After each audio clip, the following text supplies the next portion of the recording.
Hello everyone, मैं Husman Roy and welcome back to my channel. आज हमारे वीडियो का जो टॉपिक है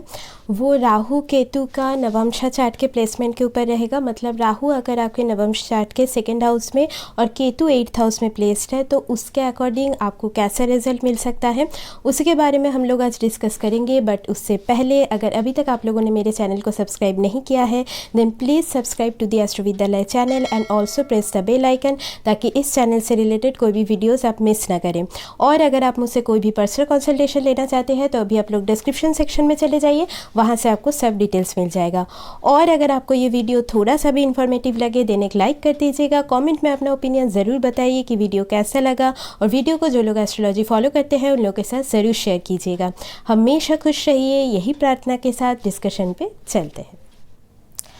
अभी देखिए यहाँ पे मैं पहले ही शुरुआत में एक चीज़ आपको बोल देना चाहूँगी कि राहु केतु का जो ये एक्सिस है ये बहुत ही ज़्यादा कार्मिक एक्सिस होता है, इसीलिए इसको डिविजनल चार्ट में देखना बहुत ही ज़्यादा इम्पॉर्टेंट होगा। स्पेशली वो डिविजनल चार्ट जो आपका 9th डिविजनल चार्ट है, नवमशा चार्ट है, बिकॉज ये सिर्फ मैरिज फैक्टर को ही डिनोट नहीं करता, ये आपका ओवरऑल स्पिरिचुअल प्रोग्रेस कैसा रहेगा, आपका सोल पर्पस क्या है, या फिर आपका जो लक है वो कितना ज़्यादा आपके सपोर्ट में रहेगा, वो सारी चीज़ें दिखाता है। इसीलिए राहु केतु, जैसे कि हम लगन चार्ट में भी ऐसे बोलते हैं कि राहु आपका इस जन्म में आपका किस तरफ फोकस रहेगा, आपका फ्यूचर है राहु, वैसे ही केतु आपका पास्ट लाइफ का जो भी टैलेंट आपके साथ कैरी फॉरवर्ड होके आया है, आपका स्पिरिचुअल लाइफ है, वो कहीं ना कहीं केतु के डोमेन पे आता है। और इसीलिए नवमशा चार्ट में राहु केतु का प्लेसमेंट इसीलिए देखना ज़रूरी है बिकॉज ये चीज़ ये भी शो करेगा कि मैरिड लाइफ में वो कौन सी चीज़ें रहेगी जिस तरफ आपका फोकस ज़्यादा रहेगा, या फिर आप समझ लो कि किस तरीके से आपके लाइफ में यहाँ पे ऑब्स्टकल्स भी क्रिएट हो सकता है, वो भी नवमशा चार्ट का राहु केतु का जो एक्सिस है वो बताएगा। बट यहाँ पे आपको डिस्पोजिटर का प्लेसमेंट भी देखना होगा, मतलब राहु केतु जिस साइन में नवमशा में गया है उस साइन का लॉर्ड कहाँ पे प्लेस्ड है। अगर वो किसी भी तरीके से अच्छे वे में प्लेस्ड है तो आपको जनरली यहाँ पे अच्छा रिजल्ट मिलेगा। और एक चीज़ है यहाँ पे, जैसे कि शादी के बाद वाला जो फ्रेज़ है वो यहाँ पे मैं काफ़ी ज़्यादा यूज़ तो करूँगी, बट एक चीज़ मैं आपको बोल देना चाहूँगी कि नवमशा चार्ट आपके जन्म के साथ ही एक्टिवेटेड रहता है, और इसका ज़्यादा इफेक्ट मैंने 25 एज से होते हुए मतलब ज़्यादा देखा है। मतलब आप जब भी 25 एज के हो जाओगे उसके बाद से नवमशा चार्ट का मेन एक्टिवेशन, मतलब हाउस प्लेसमेंट वाइज प्लैनेट का एक्टिवेशन स्टार्ट हो जाता है। तो मतलब आप जितना मैच्योरिटी के तरफ बढ़ोगे, बिकॉज यहाँ पे देखिए 25 एज मैंने इसीलिए मेंशन किया बिकॉज ये वेनस का मैच्योरिटी एज होता है, तो इस हिसाब से नवमशा चार्ट का जो मेन प्लैनेट है वो भी वेनस होता है, तो इसीलिए 25 एज मैंने काफ़ी ज़्यादा एक सिग्निफिकेंट एज पाया है। और एक बात कि अगर आपका किसी भी तरीके से महादशा अंतरदशा चल रहा है, कोई भी प्लैनेट का आपका चल सकता है, तो अगर आप अबव 25 के हो तो उस हिसाब से आपका नवमशा चार्ट का हाउस प्लेसमेंट भी देखना ज़रूरी है उस प्लैनेट के पर्सपेक्टिव से, ठीक है। तो अभी देखिए जो नवमशा चार्ट का सेकंड हाउस होता है वो जनरली क्या डिनोट करता है, ये दिखाता है कि आपका फैमिली वैल्यूज़, शादी के बाद आप जो भी मतलब वैल्यूज़ लेके आए हो, एथिक्स लेके आए हो, वो आप कैसे अपने मतलब जो न्यू फैमिली आपको मिला है, इन लॉज मिला है, उनके साथ आप उस चीज़ को अप्लाई करके उनके साथ एक कॉर्डियल रिलेशन यहाँ पे मेंटेन कर सकते हो, उस चीज़ को डिनोट करेगा। और यहाँ पे सेकंड हाउस जैसे कि शादी के बाद वाला आपका जो वेल्थ मैटर, फिनेंसेस का, सेविंग्स का मैटर भी दिखाएगा, और आपका स्पीच भी दिखाएगा। स्पीच इन द सेंस कि आपके वाणी की वजह से किसी भी तरीके से फैमिली में मिसअंडरस्टैंडिंग तो नहीं होगी, तो वो चीज़ भी दिखाएगा। आपके फूड हैबिट में किस तरीके का चेंजेस आ सकता है शादी के बाद, वो भी दिखाएगा।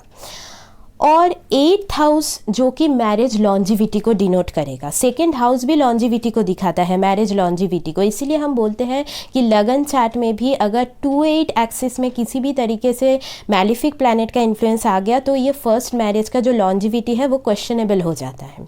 तो 8th हाउस जैसे कि मैरिज लॉन्जिविटी को भी दिखाएगा, इन लॉस के साथ आपका कैसा बॉन्डिंग रहेगा, या फिर जॉइंट एसेट, जॉइंट अकाउंट, इन सारी चीज़ों को, इनहेरिटेंस को भी दिखाएगा कि शादी के बाद आपको वैसा कुछ मिलने वाला है कि नहीं।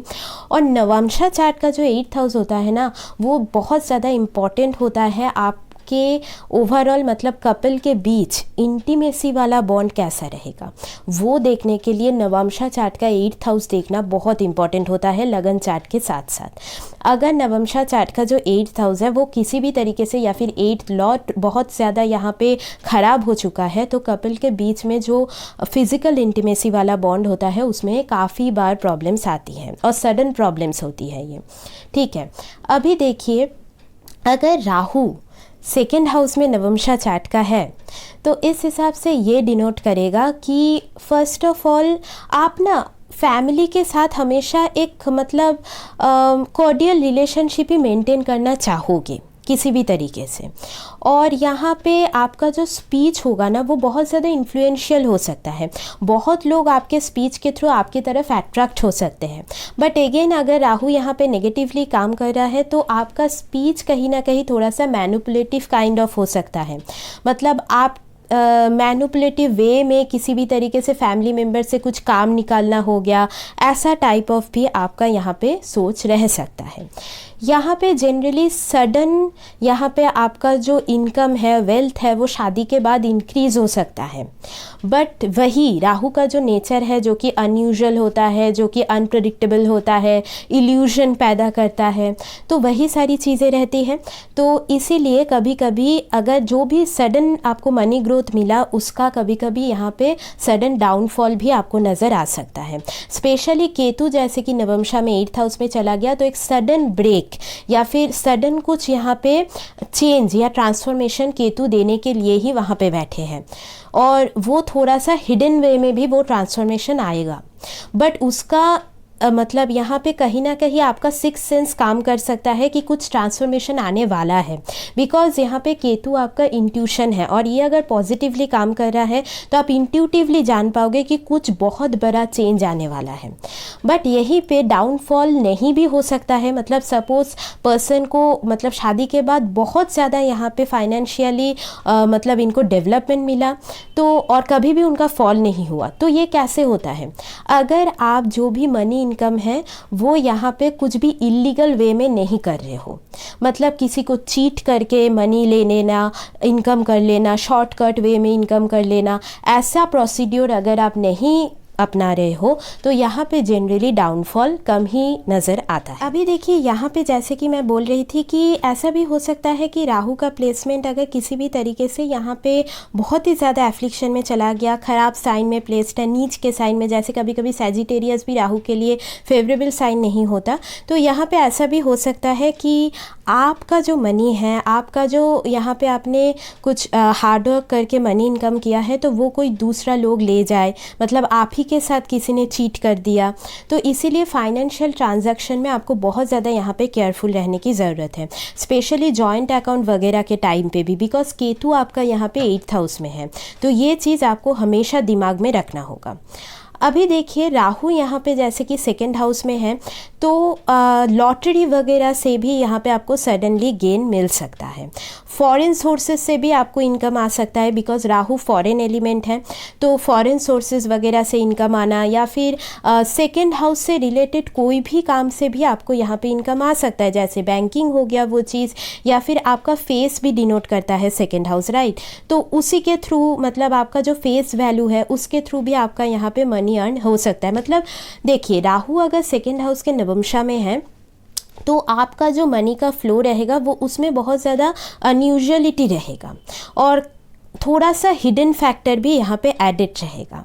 और यहाँ पे मैं बोल सकती हूँ एक्सपेंसेस भी यहाँ पे हो सकता है, जनरली वो फैमिली मेम्बर्स के लिए भी हो सकता है। फैमिली का एटमॉस्फेयर काफ़ी ज़्यादा अनयूजुअल हो सकता है, और आपको यहाँ पे हमेशा कुछ ना कुछ वास्तु का जो काम है वो हमेशा मतलब करवाते रहना होगा, मतलब पॉजिटिविटी रहे फैमिली एटमॉस्फेयर में, अदरवाइज़ यहाँ पे नज़र लग जाना फैमिली हैप्पीनेस की तरफ, इसका भी एक इंडिकेशन होता है। शादी के बाद जितना हो सके नॉनवेज, अल्कोहल, इससे आपको बचने की ज़रूरत है। फूड कंजम्पशन आपका यहाँ पे शादी के बाद काफ़ी इंक्रीज़ हो सकता है, ठीक है।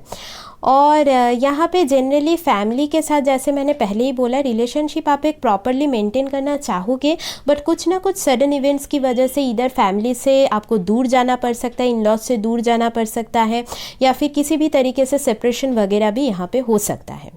अभी देखिए केतु जैसे कि 8th हाउस में है नवमशा चार्ट का, तो again it is not a very good placement, because ये जैसे कि मैंने बोला एक मैसिव चेंज आपके लाइफ में केतु लाने का हमेशा ट्राई करेगा,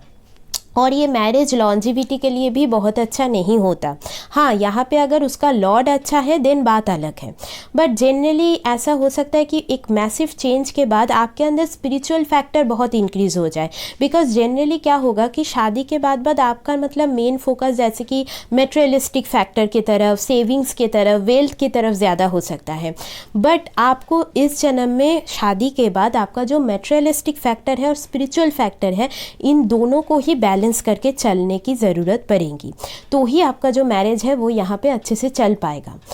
यहाँ पे देखिए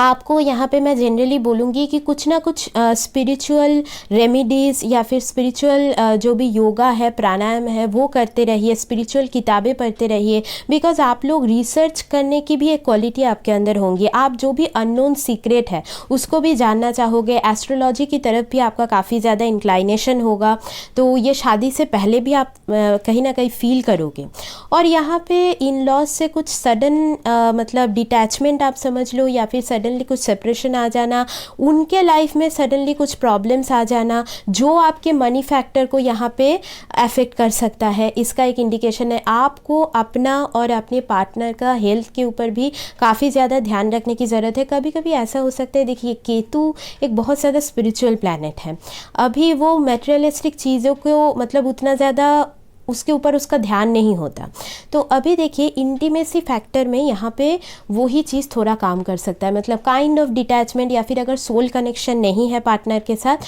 तो आप मतलब उस चीज़ को बहुत ज़्यादा अच्छे से यहाँ पे फील नहीं कर पाओगे, तो यहाँ पे एक मैरिटल जो ब्लिस है वो कहीं ना कहीं यहाँ पे अफेक्टेड हो सकता है।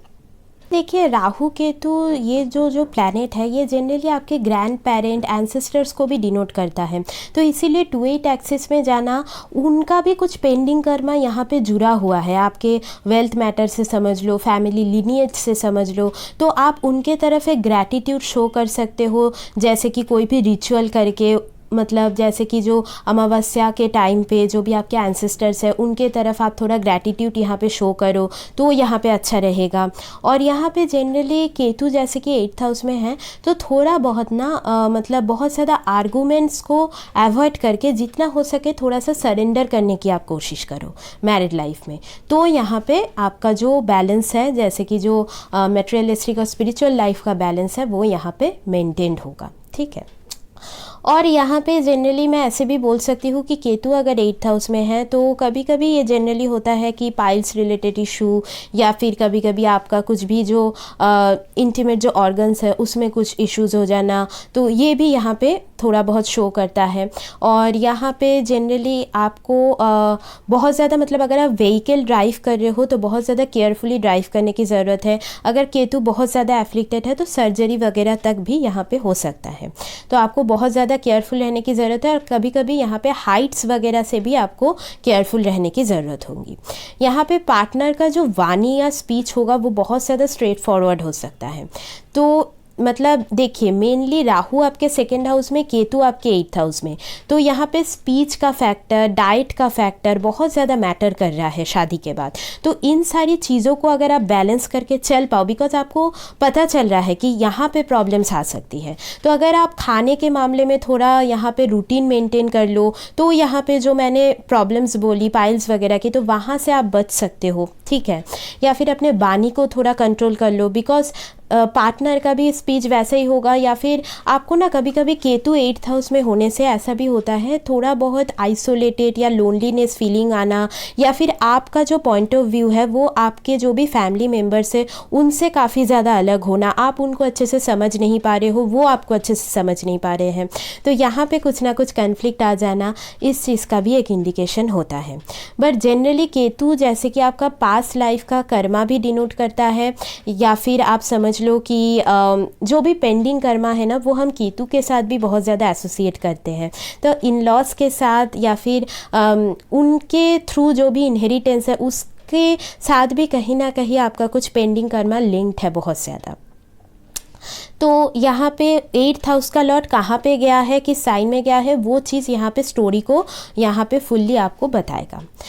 तो यहाँ पे जनरली मैं लास्ट यहाँ पे यही बोलना चाहूँगी कि राहु अगर आपके 2nd हाउस में नवमशा का है और केतु अगर आपके 8th हाउस में है, तो ये काफ़ी ज़्यादा एक कॉम्प्लिकेटेड प्लेसमेंट है। और इसमें सबसे जो मेन पॉइंट है और सबसे जो एक मतलब बॉदर करने वाला फैक्ट है, वो थोड़ा मैरिज लॉन्जिविटी को लेके ही होता है और कभी कभी हेल्थ इश्यूज़ को लेके भी होता है। तो ये दो चीज़ बहुत ज़्यादा सेंसिटिव पॉइंट होता है। तो अगर आप मतलब इसको थोड़ा साइड में रख के भी अगर जैसे कि मैंने जैसे जैसे आपको थोड़ा सा सजेस्ट किया है उस हिसाब से चलोगे तो आपको यहाँ पे पॉजिटिव रिजल्ट भी मिल सकता है। ठीक है, तो आज का जो डिस्कशन है वो यहीं तक रखते हैं। मिलते हैं नेक्स्ट वीडियो में, तब तक के लिए take care and bye bye.